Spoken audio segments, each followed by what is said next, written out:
Kad neko danas spomene šišmiša, većina ljudi pomisli na šišmiše prikazane kao krvoločne nemani u filmovima o grofu Drakuli ili na praznovjericu kako se šišmiš upliće u kosu. Rezultat je to medija i senzacionalističkih natpisa po novinama kojima je jedini cilj povećanje tiraža. Narodna tradicija u mnogim našim krajevima u šišmišima vidi blagoslovena bića, a kuće koje nastanjuju blagoslovene kuće. Općenito je vjerovanje da šišmiše ne treba na bilo koji način uznemiravati ili povrijeđivati. Šta je to po čemu su te male životinje jedinstvene? Iako se zovu šišmiši ili slijepi miševi, oni nisu ni miševi, a još manje su slijepi. Imaju oči, doduše male, ali ipak vide na njih. Za razliku od ptica nemaju perje, već im je tijelo pokriveno dlakom, ali kao i ptice imaju izuzetnu sposobnost letenja. Zbog toga ih u Dalmaciji zovu miš popotić, miš pola, pola tić. Sposobnost letenja i život u tami, uz sposobnost eholokacije, to jest lociranje predmeta u mraku pomoću talasa, kao kod savremenih radara, omogućili su šišmišima da se sa jedne strane izvanredno snalaze u prostoru, a sa druge strane da se hrane u prostorima nedostupnim drugim životinjama. Zahvaljujući tim sposobnostima opstali su i razvijali se preko 50 miliona godina.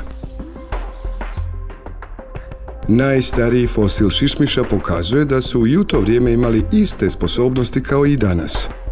U svijetu postoje dvije velike grupe, ili kako se to stručno kaže, podreda šišmiša. Letipse, koje se uglavnom hrane voćem, i druga koja se hrani samo insektima. U našim krajevima šišmiši se hrane jedino insektima. Šišmiši su sisari jednako kao i ljudi. Ženke rađaju žive mladunce koje se hrane majčinim mlijekom, sve dok ne budu sposobni da se sami brinu o sebi. Za razliku od šišmiša, kod nas sve više mladih ljudi živi na račun roditelja. Nekada davno šišmiši i ljudi imali su zajedničkog pretka. Šišmiši u letu izgledaju kao manje ptice radi velikih i razvijenih krila koja su formirana od prednjih ekstremiteta. Po težini su to ipak male životinje čija se težina kreće od 4 do 45 grama.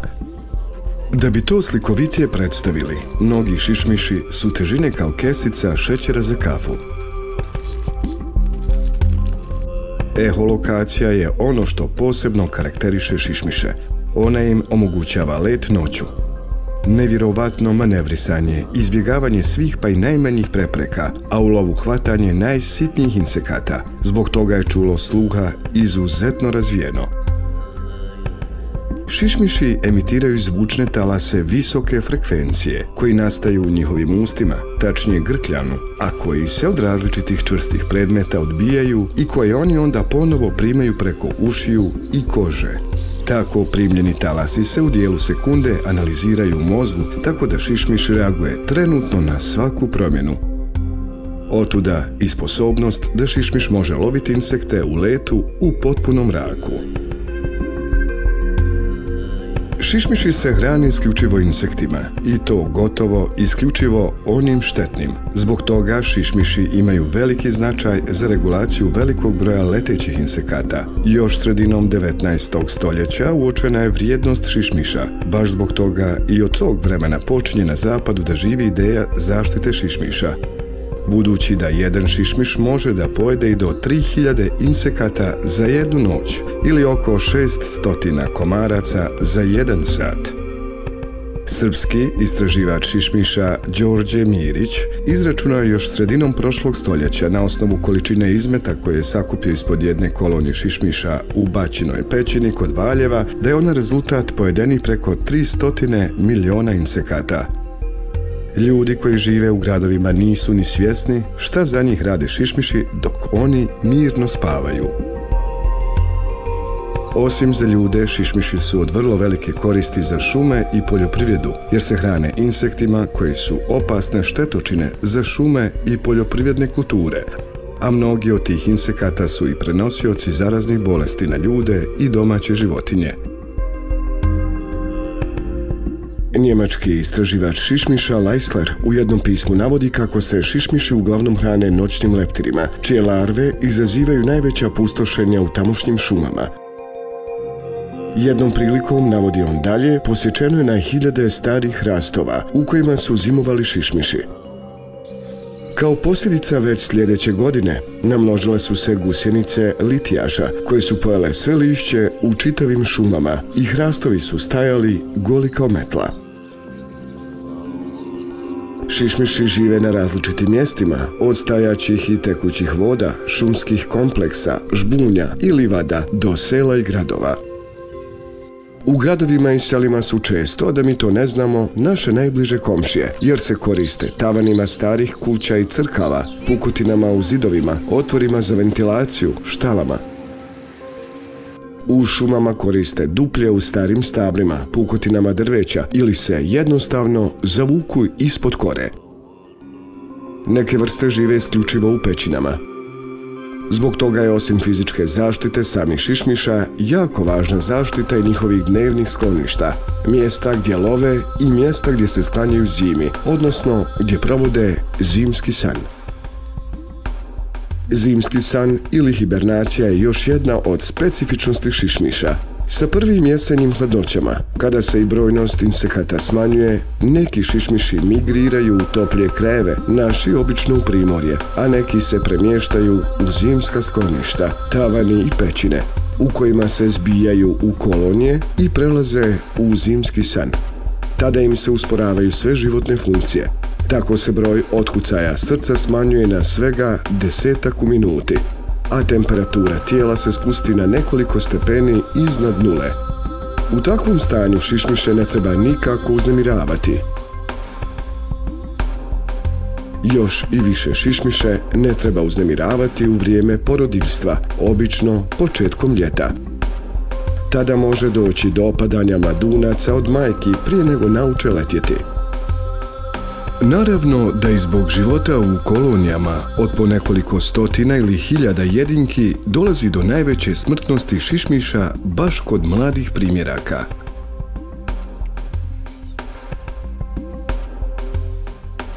Danas u svijetu postoji veliki broj organizacija koje se bave zaštitom šišmiša. U Europi je to Eurobats, organizacija koja je u okviru Ujedinjenih nacija i koja nadgleda provođenje međunarodnog sporazuma o zaštiti evropskih šišmiša. Nažalost, naša zemlja još nije pristupila sporazumu zbog 1000 eura godišnje članarine.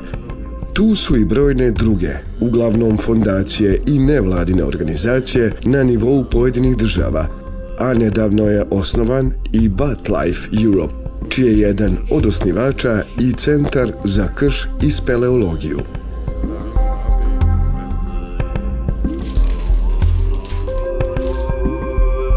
Postoje i brojni kolekcionari koji sakupljaju sve što je vezano uz šišmiše. Od poštanskih maraka do vina i piva. Kroz različite časopise i izložbe i oni doprinose popularizaciji šišmiša.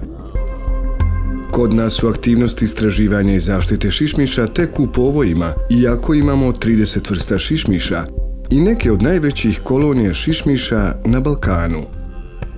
Razlozi su brojni, od nezainteresiranosti biologa i šumara za šišmiše do još uvijek prisutnih praznovjerica vezanih uz ova korisna mala bića.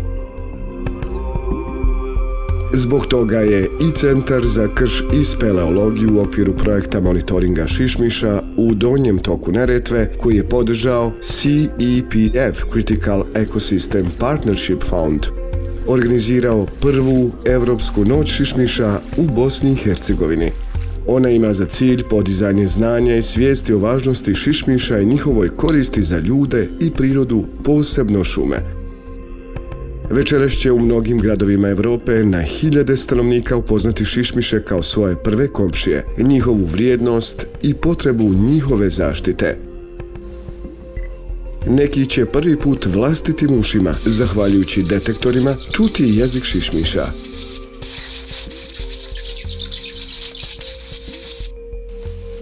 Zanadati se i da će mnogi od njih od večeras postati članovi ili volonteri u organizacijama koje se bave istraživanjem i zaštitom šišmiša. Mi u Centru za krš i speleologiju se nadamo da će nam se i neki od vas pridružiti u plemenitoj nakani zaštititi šišmiša Bosne i Hercegovine.